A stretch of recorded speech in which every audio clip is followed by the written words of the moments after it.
দেখো ক্লাস 10 দুটো আলাদা সেট রাখবো জিওগ্রাফি।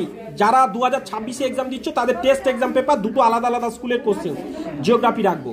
দেখো কেমন প্রশ্ন প্যাটার্ন ছিল লক্ষ্য করো। আর এখানে আমি বলছি কি, এই যে প্রশ্ন প্যাটার্নটা যেটা আছে তোমাদের, এটা এই উত্তরগুলো কিন্তু স্টুডেন্টরা করেছে, আমি না। অর্থাৎ উত্তরগুলো যে সঠিক হবে এরকম না, তোমরা উত্তরগুলো স্ক্রিনশট নিয়ে বাড়িতে প্র্যাকটিস করো।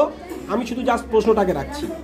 আরও একটা কথা বলছি, দেখতে থাকো। এখানে দেখো দেখো পরের পেজে আসছি আমরা।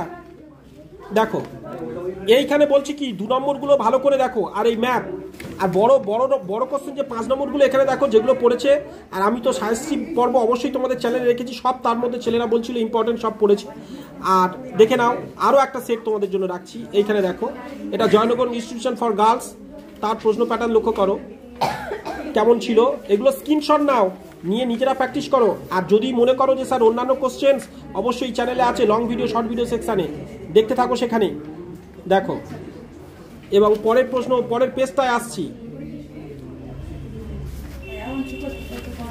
তারও পরের পেজ দেখো, তোমরা একটু স্ক্রিনশট নিয়ে নাও এখান থেকে। কিন্তু এই প্রশ্নগুলো খুবই সুন্দর প্রশ্ন 2 নম্বরের এবং 3 নম্বর, খুবই সুন্দর। 3 নম্বর এই যে বজ্র ব্যবস্থাপনা, ঠিক আছে, আর এই মানচিত্র, ভূবৈচিত্র্য সূচক মানচিত্র, এই দুটো চ্যাপ্টার করলেই এখান থেকে 100% দুটো পাবে, এখান থেকে 100% দুটো পাবে। এখানে করতে হয় 4টে, দুটো দাগ 100% পাবে বর্জ্য ব্যবস্থাপনা থেকে। আর এই ভূবৈচিত্র্য সূচক মানচিত্র ভূগোলের শেষ চ্যাপ্টার, এখান থেকে করলে এখানে দুটো 100% পাবে, এখানে দুটো দাগ 100% পাবে।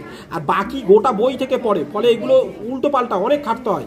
ওই দুটো চ্যাপ্টার কিন্তু জেনুইন চ্যাপ্টার, এই যেমন এখানে পড়েছে। আবার আমি স্টুডেন্টদের কিন্তু সেইভাবে সাজেস্টিভ পর্ব দিয়েছি, তোমরা চ্যানেলে যাও, লং ভিডিও এইগুলো যেমন সব সাজেশনের মধ্যে পড়েছে। এই যে 5, 5, 10 প্রাকৃতিক বিভাগে কোনগুলো ইম্পর্টেন্ট দিয়েছি সবই। আর এখানে তোমরা ম্যাপ পয়েন্টিং লক্ষ্য করো। চলো, বেস্ট অফ লাক, সবার এক্সাম ভালো হোক। 2026-এর এক্সামের জন্য শুভকামনা রইল। আমি তোমাদের সাথে ছিলাম, তোমাদের প্রিয় নির্জন স্যার।